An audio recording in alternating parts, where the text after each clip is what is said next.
Any questions before we move on into MASH? All right. So MASH is really cool, and it's honestly fairly straightforward to use. There's a lot you can do with it. I'll mostly just be showing you guys how to use it to procedurally populate cards, make stuff like necklaces. I actually found a really, really cheap and easy way to make barbed wire in like 5 minutes, which was fun. But yeah, MASH is like crazy powerful and fairly straightforward to learn. So first thing I'm going to show you guys is like, imagine you want to make a necklace. Just like a little simple like beaded pearl necklace or something like that. I'm going to start with a bead. It's not going to be pretty. This is my bead. And then I'm also just going to make a little curve that is in the rough shape kind of a necklace. I'm just going to call this halfway decent and great. So this is pretty much all you need to start making something with MASH in terms of like actual necklace design. So I'm just going to grab my sad excuse for a little bead here, zero it out just because I like it to be zeroed, and right up here in this little shelf where you have usually like your little poly modeling toolkit, there's a tab for MASH. If you click on that, first thing you need to do is actually make a MASH network. So very leftmost button, it's like a little cube with some red stuff under it. So click on that. And basically what it's done is it's hidden your sphere, your original sphere, and duplicated it 10 times. So first of all, does anyone need a refresher on the difference between a duplicate and an instance? Yes. Okay. Basically, so I'm just gonna, really quick, All right, so a duplicate is just like hitting Control D. If I go in and I modify this original sphere, or original square, it's not doing anything to this one. An instance would be if you're using like duplicate special, and you set this to be instance versus copy. So if I say duplicate, it's copy in the duplicate special options. Set that to instance, hit apply, put it directly on top of my other one. So now if I grab one of these, like the faces, it's going to modify the instance as well. And that works so I can grab like the face on this one. Pretty much any instance is going to modify the other one. So it's like handy for doing certain stuff, but basically a duplicate is just a copy of the object. If you modify the original, nothing happens to it. Instance, if you change one of them, it's going to change all of them. Make sense? Yeah. Cool. So the beauty behind MASH is that, for one, it's very organized in your outliner. All of these 10 beads are just listed as a single MASH object. Excuse me.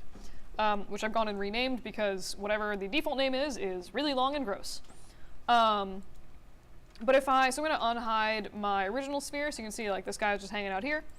So if I modify the original one, all of these guys are going to modify with it. For some reason, I'm not entirely sure why, but MASH also tends to copy the rotation of the original object. Again, I'm not entirely sure why that is, because normal instances do not work like that, but that is what MASH does. So I'm going to come back basically and modify this a little bit later. For now, I'm just going to focus on getting these beads to actually show up on the necklace itself. What am I doing? All right. So I'm going to go back into my MASH tab, and I'm going to open the MASH editor. It's like this little, kind of like the outliner version for MASH, basically, but this is the MASH editor. So you can see, like, here's my basic, or like my default MASH network, and it shows me all the separate little nodes that I have, so it's a really easy way to access them, because your attribute editor up here gets like super cluttered really fast with MASH. So if I look at my MASH distribute node here, you can see that number of points is basically how many of these little beads or spheres do I have. And then distance x is pretty much like how far are they spread out, etc. Distance y, distance z are basically more or less the same thing. And then for distribution type, there's a bunch of different things you can choose. So there's like linear, radial. I'm not gonna lie, it's actually pretty fun. Weird, but kind of cool. Anyway, there's like spherical. There's like a bunch of different stuff you can play with. So if you add a bunch of stuff on spherical, you'll notice it's pretty much just like, imagine there's a sphere and we're going to populate the outside of it with like these weird little balls. Potentially useful, it occurs to me, for making like bacteria or something. Anyway, I'm just going to set this back to linear for now, because this is, I don't really care about most of these options except number points for this particular project. So what I want now is, instead of just having a random copy of all of these bubbles here, I want these to actually follow the curve. So if I go back into my mesh network, and again, I'm just clicking this in the mesh editor because it's easy, you'll notice here's like a list of all of these different random curves that you can add in here. Most of the ones I'm going to focus on today are just like some that are useful for common modeling stuff. In this case, I'm going to look at the curve node, click it, and do add curve node. And if you happen to have your curve selected as you do that, it's going to attach it in here automatically. If it doesn't show up automatically, then you can just middle mouse button drag this and like dump it in to here, and it'll populate that curve. But you can see that that's actually changed the positioning of these little spheres. They're not quite following the curve, but they're at least closer, sort of. Basically, this is actually because the distance in my distribute node is set to 20. If I set that back to 0, you can see that these start actually following the curve properly. But they are kind of very awkwardly bunched up together. So going back to my curve node, the step value is going to basically say how much of my curve do I want these beads to populate. So value of 0 is mushing them all in one spot. A value of 1 is populating them evenly over your entire curve. So again, really handy for making like quick pearl necklaces. I could go back in and add some more beads if I wanted to. But you can also use this for weird stuff like tractor treads or like tank treads, a bunch of other stuff. You can animate along this curve as well. If I play my time slider, you can see that the beads are just sort of spinning rapidly. I'm actually going to turn that off because I find it very weird. Just go back to your curve and set the animation speed to either 0 or none. Obviously 0 will stop it, but yeah, so you can use Mash for animation stuff. Not really going to go over that since this isn't an animation class, but you can do it if you want to. So any questions on how we've gotten here so far? Cool. So there are a few more things that I can do to this to make it more interesting and or realistic. The first one, so if I gonna render this real quick, and it's gonna be ugly. I would actually like to turn, oh, all right, fine, I'll put a ground plane in. All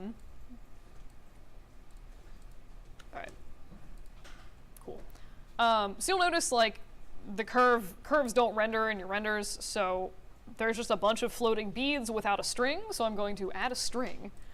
In this case, I'm just going to be super lazy and just grab this little curve here, scale it down, and just do like the regular like NURBS thing where you extrude along a curve. So I'm just going to, again, grab my little string width, grab the necklace curve, go to Surfaces, Extrude, and undo that, and look at the actual settings. Usually for the extrude tool, for the surfaces extrude, I've had good luck with setting everything to the rightmost option here, and applying that. And you can see that now I have a very, very thick little string going through my necklace, so I can just scale that down to whatever I want. And now we have a string that should actually render in if I want to render this. I will promise it'll look pretty, but it does at least show up. So next thing is, it probably looks kind of silly to have all of these beads just like clipping through the string. So I'm just going to go back in, and this is the beauty again of instances. So I'm just going to, first of all, rotate my beads so that it's easier to punch a hole. So I'm just going to say 90 degrees, cool. And I'm literally just going to cut out a hole in this original bead, and it's going to punch a hole in all of them. The beauty of instances. I'll make this a huge hole. Why the heck not? All right. So literally just like cut out the ends of that bead, and I'm just going to bridge those two ends together. Edit mesh bridge. Cool. And now all of the beads have holes in them. And they all follow like really nicely along that little string, or like along that string curve that we put in. They're all clipping, and none of them are like clipping through really crazy. It's just like a super nice, easy way to very simply populate a necklace. Any questions on any of this so far? All right. Other thing that's pretty cool about Mash is, so the same way, like if you, I'll just show you guys. I can take my original curve and I can move it around, and it's going to take both the extruded surface and also all of my Mash beads with it. So you can actually like animate this necklace if you wanted to. There's a thing called dynamic curves if anyone wants to look into it. Not super relevant for this particular class at all, but basically you can animate a curve and have it behave more or less like end cloth, kind of, but it's a curve.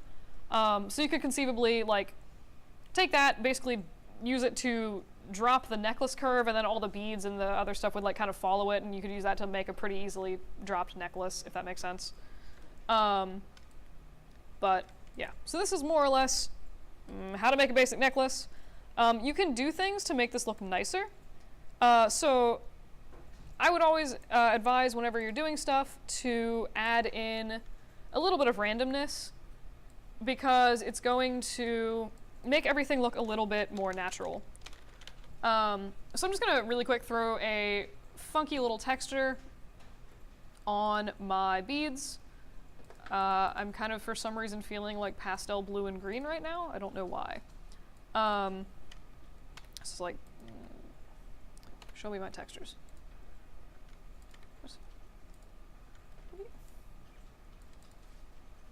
No. Psh.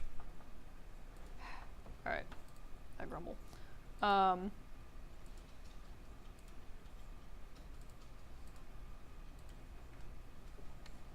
right, there we go. So we have texture on our beads. I'm not going to pretend that's super pretty looking, but whatever. All right, I actually very much regret using this color scheme. All right, cool. So here we have our strange little texture on our beads. It seems like you can still see the seam in both, whatever. So basically what I was going for is this is just going to make it a little bit easier to see what happens when I rotate the beads around. So I'm going to go back into my Mash network, and this time I mentioned adding randomness. There is a node for random.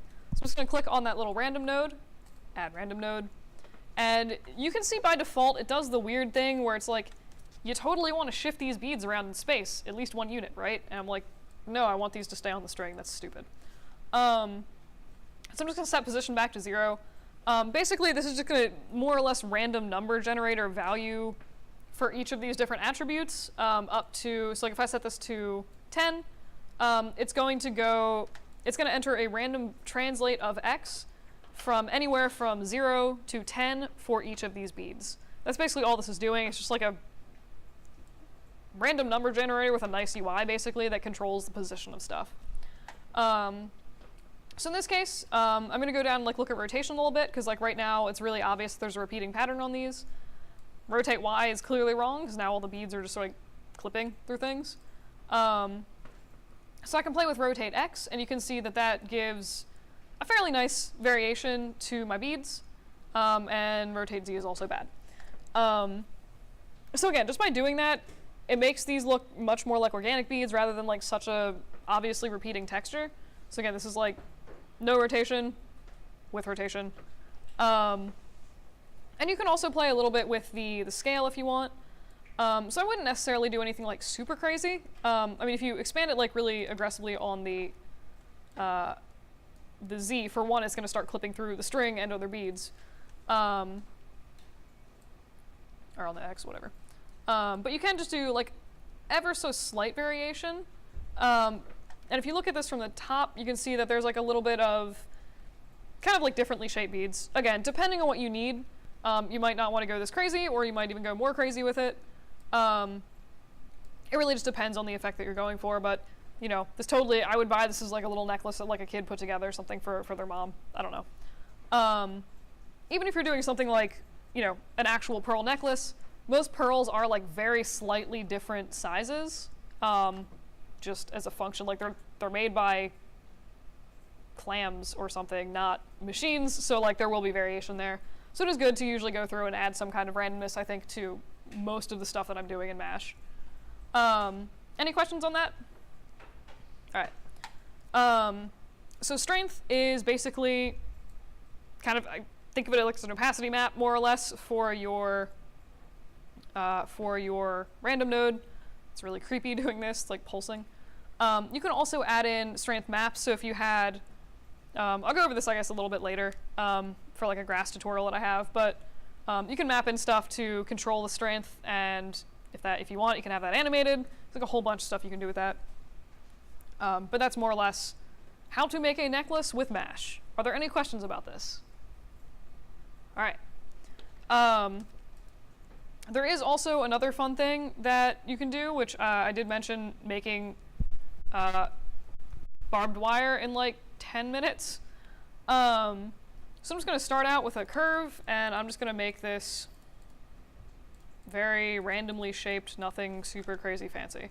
I will at least take 5 seconds to make this like not clipping through itself, because it just is going to look gross for this. All right. Cool, we have this very awkward sort of knot of barbed wire. Great. So I don't know if I went over this with you guys, but I'm gonna do like the how to make a braided rope thing, but it's gonna be the same basic principle to make this. So if you guys haven't looked at barbed wire in a while, this is basically what it looks like. It's usually sort of twisted wire with these little teeny cut pieces of wire that have been wrapped around it, and the cut ends of that wire is what makes the painful spikes. There's different variations of it, but this is just like what I'm going for now. So I'm just gonna start out basically making the profile of that cut wire, or of the twisted wire. So like, think if you took a saw and you like cut it in half, you'd basically just be left with like two little flat circles like this. So I'm gonna grab these two little circles, and I'm just using the polygon disc thing, basically a circular plane tool. And I'm just going to take these guys and do mesh combine, delete history on them, and then I'm going to take this and shift it somewhere close to the edge of me object. I just said me object like a pirate. Anyway, all right, maybe something like this is like not completely horrible. And for this to work, I need to select the faces of this object. So I'm going to take this polygon and just extrude it along this curve. And for some reason, it doesn't work if you select the whole object. It has to be the faces. So just marquee selected over that whole thing. Shift, and then select the curve. At that point, you're going to use the regular extrude tool. Ah, yes, good. I'm going to undo that really quick.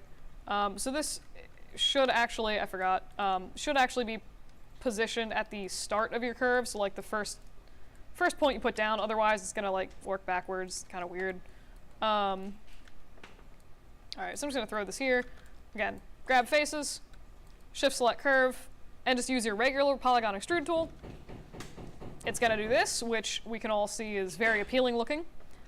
Basically, if I add more divisions into this, you can see it sort of snapping onto the curve. In this case, I'm just going to be like 400 divisions. Ha ha ha ha. I did not promise this was a super low poly method of doing things. And so, I mean, you can now see it basically looks like kind of two pieces of string kind of wrapped next to each other. So I want to look for the twist attribute. If I'm still have this little window open here, there's a little like hamburger menu in the very upper right. Click that, and it'll bring up this little box of different attributes here. So you can see this twist value here. If I select that, it's going to basically toggle the visibility in this little window, so I can just edit the twist here. And you can see that as I do that, it's sort of spinning some of the wire pieces. You will probably have to enter unholy large values in this, like 3,000. And it's a whole big thing. It also occurs to me, so you'll notice that this particular area, like in here, is way more twisted than like this area and this end. If you do a curve rebuild, usually I do this before I extrude the curve, so I'm curious to see what's about to happen, but for rebuild type you want uniform, and I'm just going to set this to maybe like 30 divisions and apply that. And you can see that once I've done that, it's going to help to really like make the twist of that wire a lot more uniform and even along the curve. That being said, at this point I don't have, I kind of want more twist to this, and I haven't set up my, that little extrude menu is gone. So I'm just going to click on that little extruded wire piece, go into my channel box, and if you have not deleted history on your object, you should be able to go in here and just click on this poly extrude face right here. Scroll down, and you will see that you are still able to modify the twist of this object. Alright, I'm just going to say something maybe like, cool. I'm just going to say something like 7,000 isn't completely horrifying. So here we have our very awkward twisted wire. Any questions on how I got this far? Alright. Next thing, I'm just going to make a crappy little piece of wrapped wire to be the spiky bits of this. It's pretty much just a torus, a helix. So I'm just going to grab my helix, be like, yay, helix. That looks like a shape. And I'm just going to give this like maybe slightly less coils. I don't know. Maybe something like that isn't horrible. And then I'm going to actually, just as a personal preference, I'm going to set the subdivision lower because it's just ridiculous. 2.5, whatever.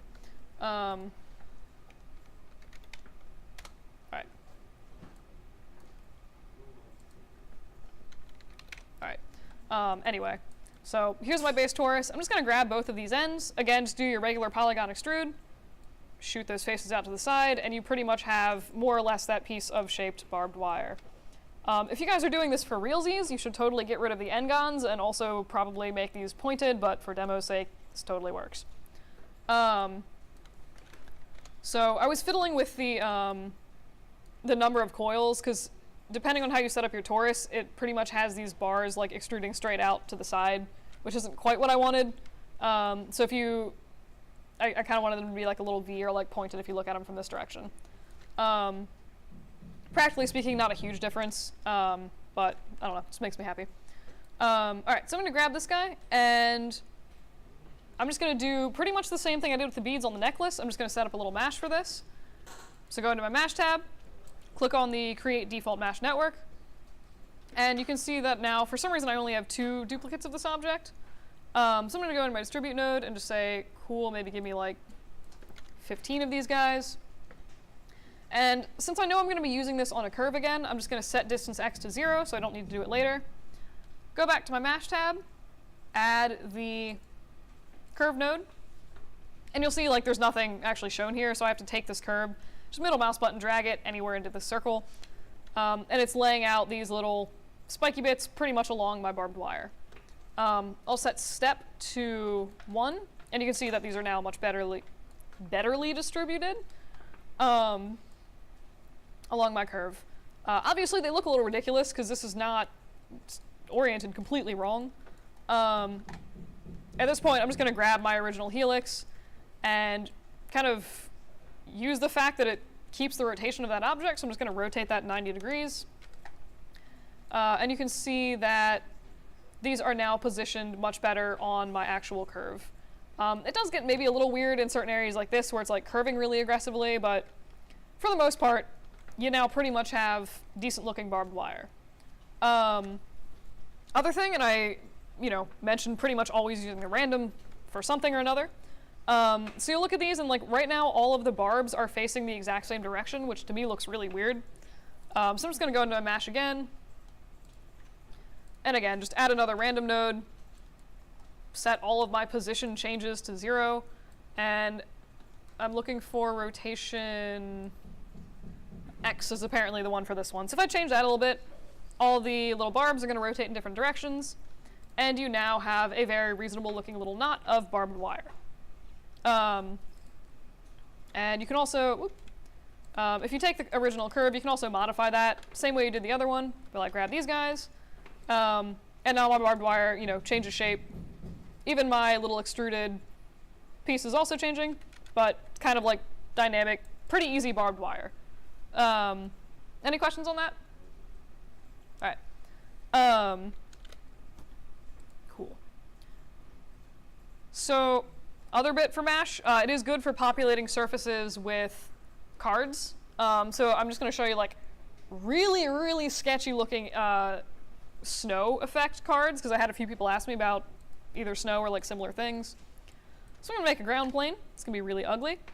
And I am going to make another plane of no particular width. Just zero that out, rotate it 90 degrees. All right, so this is going to be my plane. And I'm just going to move this up this way. Basically, if I'm working with Mash, I prefer to just take the object and set it directly down on the grid here. So I just set the pivot to the bottom of this little card that I've made, and I'm going to freeze all of the translate, rotate, and scale on this object. Just be like, boom, cool. All right, and I'm gonna go through and basically again just use another little Mash node. So select card, go to Mash tab, create Mash network, huzzah. We now have 10 very awkward duplicates of this little card. In this case, instead of laying it out on a curve, I want it to be laid out on the mesh itself, like on this ground plane here. So what I'm going to do is change the distribution type from linear to mesh. And it's going to be like, hey, what mesh do you want? Find your ground plane, again, middle mouse button drag, and just dump it into the ground shape. And you can see that it's basically just laid out all of these little cards around your ground kind of randomly. So if you're working with distribution type of mesh, there's a few different options. So for the method of placing your objects, I prefer scatter for most things, which is like, hey, just put these randomly. You could also do per vertex, which is going to put one card on each vertex. You could do face center, which is going to put it on just the face center. I only have one polygon here, so there's only like one object showing up. But there's a bunch of different stuff you can choose. Usually I'm just shooting for a random effect, so I'll just put the random effect in there. Any questions on any of that? All right. The rest of this is actually pretty straightforward. So I'm just going to go in, make another random node, and again, just take all the stupid position offsets down to 0, and just add some random rotation X in there. And now we have a bunch more cards just sort of stacked willy-nilly on each other. In this case, I'm thinking that I should perhaps grow this a little bit so that I get a little bit more coverage per card. But basically, you just want this like sort of weird random lattice shape at the end of what you're doing. So at this point, I'm going to throw in a light and just make it a physical sky and be like, great. So we have, and this is going to be, like obviously right now we just have this very awkward lattice of cards again. So I'm going to put these to actually have a texture with transparency, so I'm just going to assign them a new material. Cool. I'm going for snow, so I'm just going to leave this white, because that makes sense. Go down again to geometry, and you're looking for this opacity tab here. I happen to have this really awful, quote-unquote snow texture. It's just dots. This is my texture. It looks like just a whole bunch went crazy. If you're doing snow, like, make nicer textures than this. I just got this from the internet because I could. So I'm going to throw that on and kick out a render, and nothing happens. Again, that's because I literally always forget to tell Arnold that, hey, this object needs to be transparent. Pull up my render view again, and you can see that now we have very, very awkward Swiss cheese planes. So my texture map was set up the opposite way of it should be.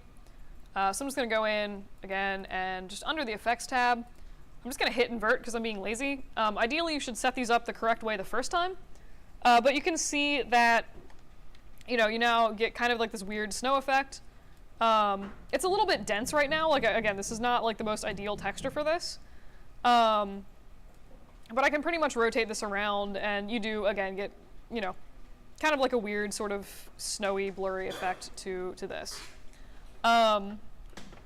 There's also settings. no, where was it?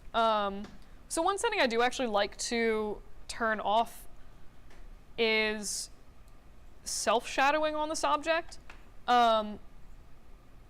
which will actually be more obvious what that does if I leave it like this. So right now I'm getting a lot of shadows like in these little corners of the planes.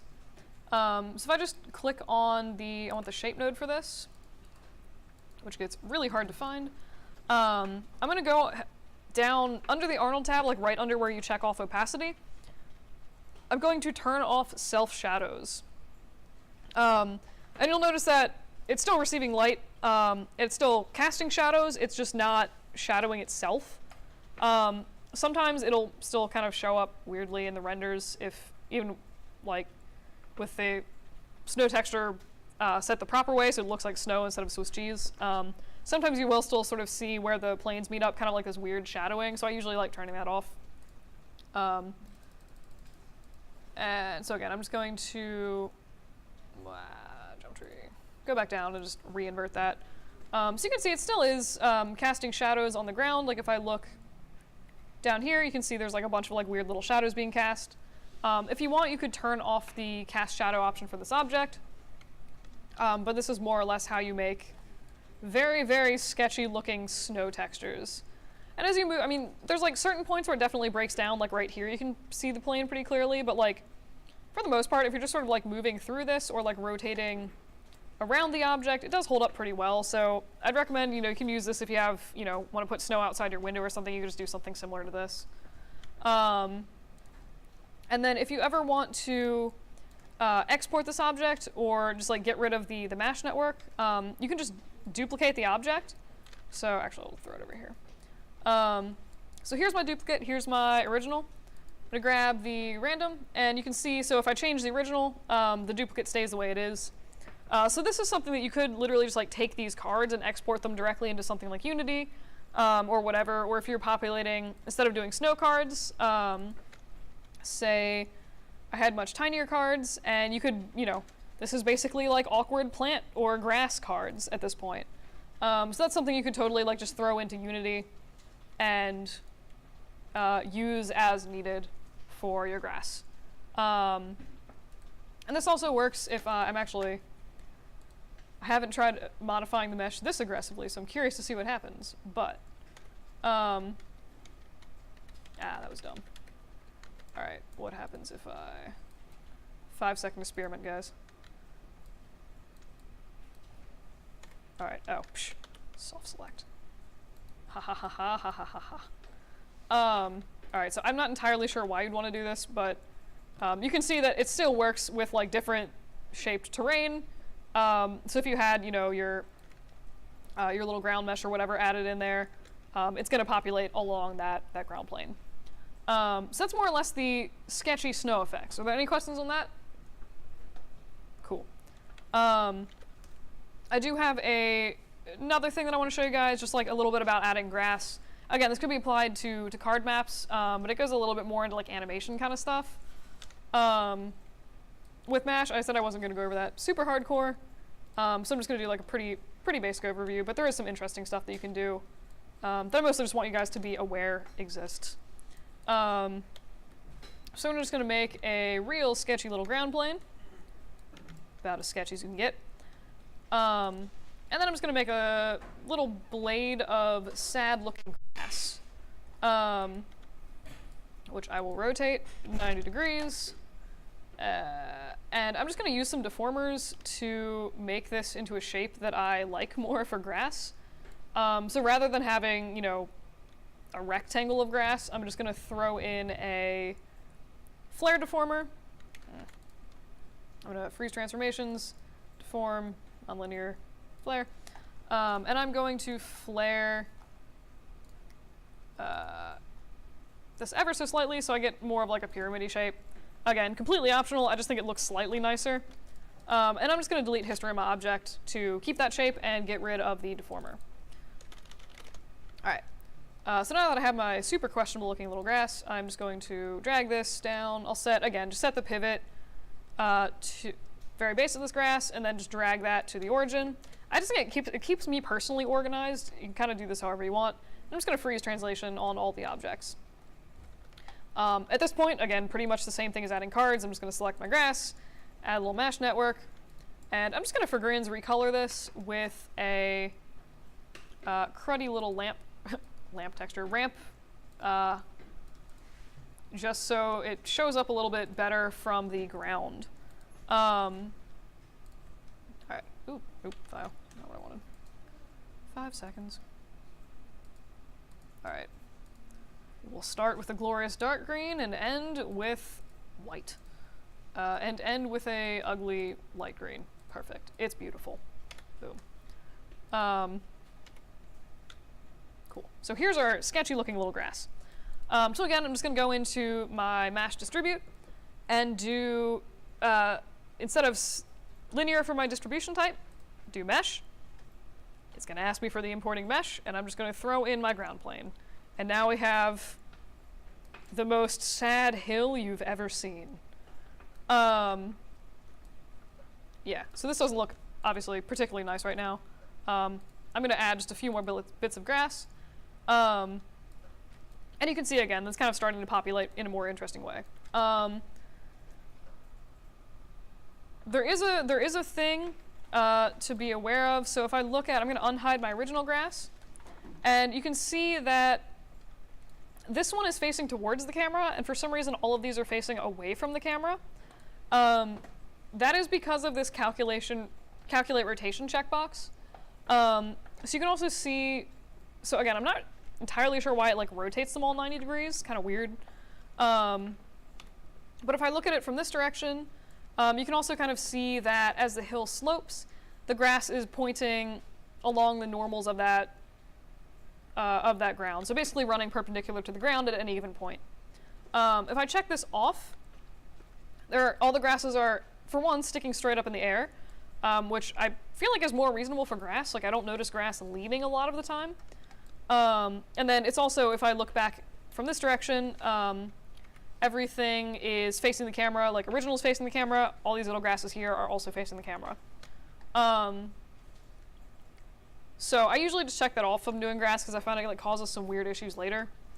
But I'm just going to go through, and one interesting thing you can do is if I add a deformer to the grass, so like I add a bend deformer in and modify that curvature, you can see that all of these grasses also start dancing merrily back and forth.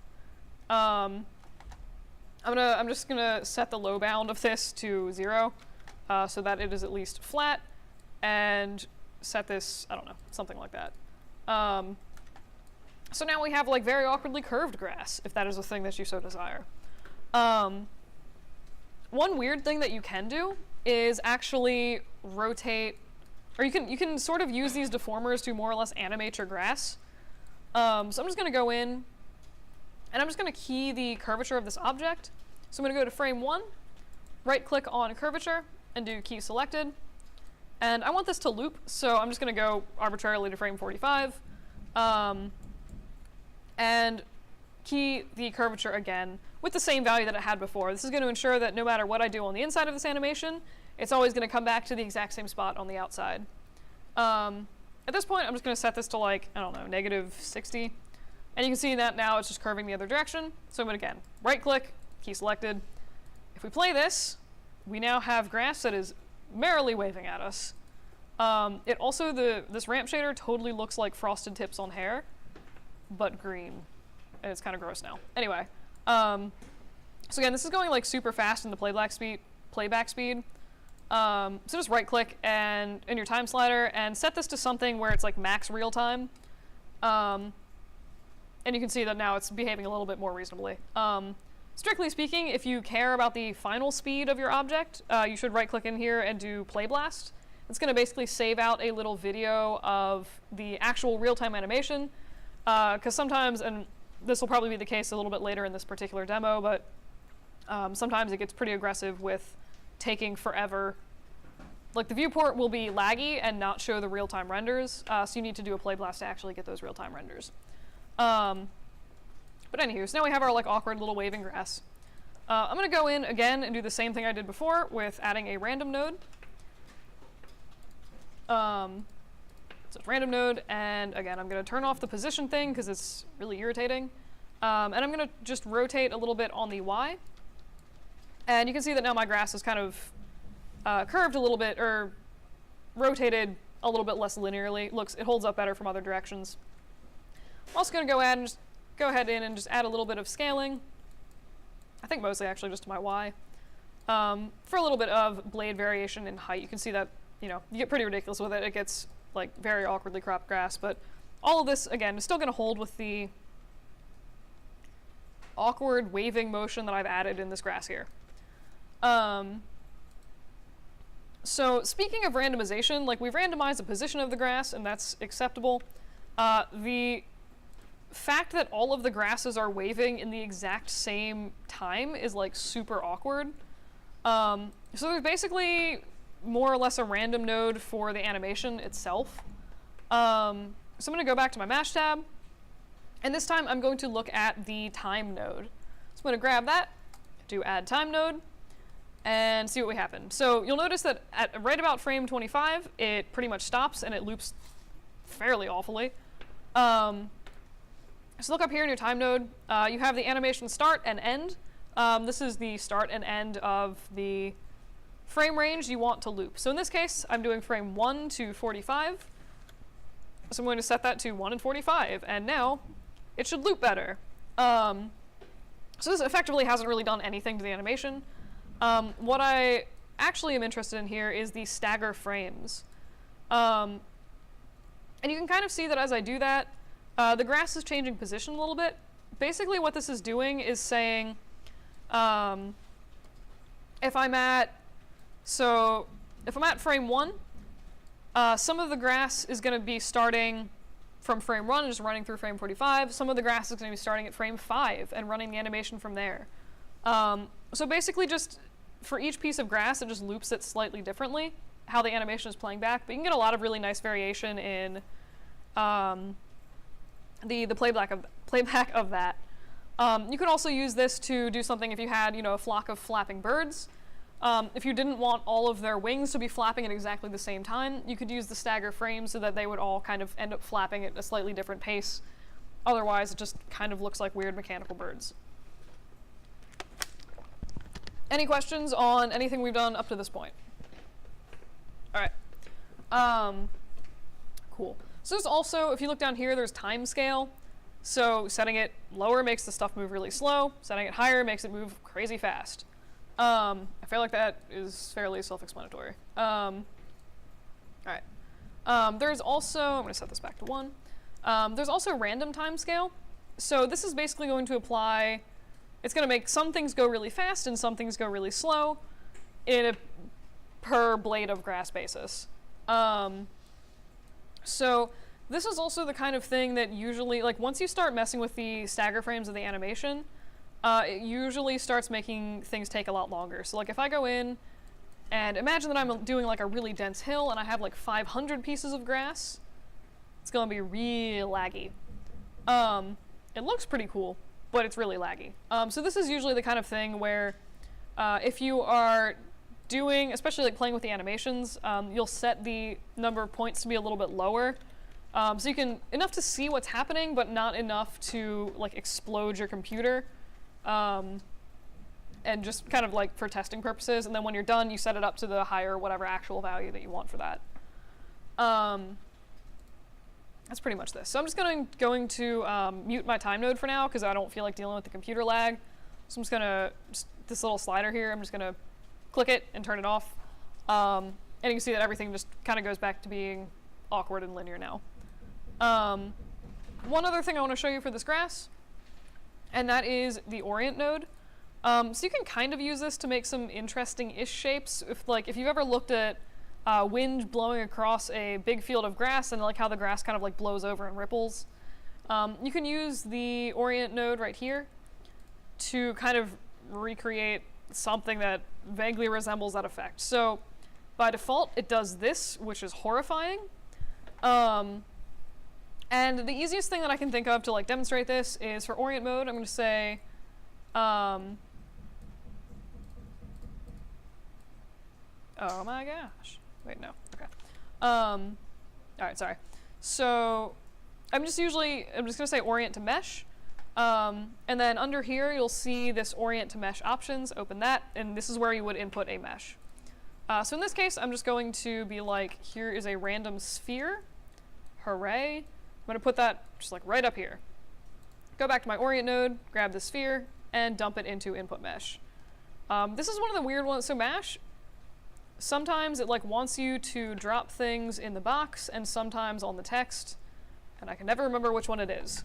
But you'll see that as soon as I've done that, it sort of splayed my grass on the opposite side of the ground, which I don't want. So if you look up here, there's this little flip axis button. This is still under the mesh orient node. Click on that, and you can see that it's doing something much more expected, I guess. So basically, if I go through and grab this, you can see that as I move this around, all of my different little grasses are going to just point directly at this little sphere. So you can use this for some like kind of weird, interesting effects, I think, like if you're going for like flowing ground or whatever. So this is one way to control your orientation of your objects. So I'm going to delete that temporarily and be like, awesome, now we just have this like kind of awkward looking grass. I'm not going to spend a whole lot of time going through and making this look nice. I'm just going to sort of maybe do something like that. I just took the strength down a bit so at least it wasn't clipping through the ground here, so that this is at least flattened. What's awkward is if I play this, it still has the animations on it. I'm actually gonna, I think, turn these animations, no, actually, whatever, it's keyed, whatever. So you can just leave it like this. There is two other ways that you can sort of modify the effect of this blowing grass. The first is with a fall off object. So if I go down, still my orient node, this is a little tab here. I'm just gonna open that and right click in here and just do connect. So it's given me by default this like giant weird little sphere. And you can see that as I move this across my object, it is basically bending my grass over. So basically anywhere inside this object is going to force my grass into the position, the default position of my orient node. So I, temporarily turn this little guy off for a minute. You can see that pretty much when it's turned on, this grass here is the same as it would be in the orient node. It's just not affecting the rest of the grass. So basically anywhere in this little sphere is going to be affected. And you can set, so if I click on that little fall off object, setting the inner zone is basically, think of it as like brush hardness in Photoshop. If I set that to 1, it does a very jarring, disgusting effect where it just sort of toggles things back and forth, which looks kind of weird. If you set this to be super soft, it's just going to have like a very nice, like gentle rippling effect on the object there. So one thing that I could do with this if I wanted to is go in and say, cool, like start at this corner of my object. On frame 1, I'm just going to key the position of this, go to frame 45, and then I'm just sort of vert snapping this to the side of my thing more or less, and just hitting S to keyframe it. So if I watch this animation, you can see that as that moves over it, it kind of creates this like very weird like rippling grass effect in that specific area of the sphere. You can also, if you are so inclined, you can hook this up to a cube, have like this very awkward cube moving through. You can do NURBS curves, you can even hook this up to a mesh, or particles if you want to. Like there's, hook these up to a bunch of different things, but this is basically fall off object. Again, just pretty much anything in this object is going to be affected and set it to the position of the orient node. Does this make sense? Cool. There is one other way that you can do this, and that is basically by modifying, I'm going to turn this guy off, and that is by modifying strength. So you can see here, so strength I set to like 0.2825, set it to 0, the orient node does nothing. And there is an option here for a strength map. So if I go in here and I say, you can map this to a file if you had like an animated specific file for like a wind pattern you liked. In this case, I'm just going to use a ramp because I like ramps. And you can see that, where it's black on the ramp, it is pretty much not being affected by the orient node, and where it is white, it is being affected. So what you can do is I'm actually just going to set this to a diagonal ramp, so it's coming from the corner. And you can actually, like as I shift this, you can kind of see that it's changing the position of the grass. So what I'm going to do is just make like a very, very sketchy little animated texture for this grass ripple. So what I'm going to do is I have basically white. Wait, it should be. Oh yeah, all right, sorry. So I have white on each end and then one little black slider in the middle. So to start, I'm going to set this really close to, I'll start at this edge here. So I'll start it over here, go to frame 1, and, or maybe frame 5, what the heck. And I can key the selected position of this little color slider here. So just click on that color slider you want, right click on selected position, and do set key. If I then go down to say frame 40, and I slide this all the way across my object, and once again, right click on selected position and do set key. I also might set this to like exponential up, why not?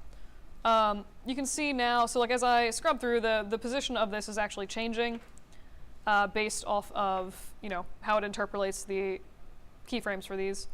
But if I go ahead and play this, you can see, all right, I'm actually going to delete this because it is incredibly hard to look at.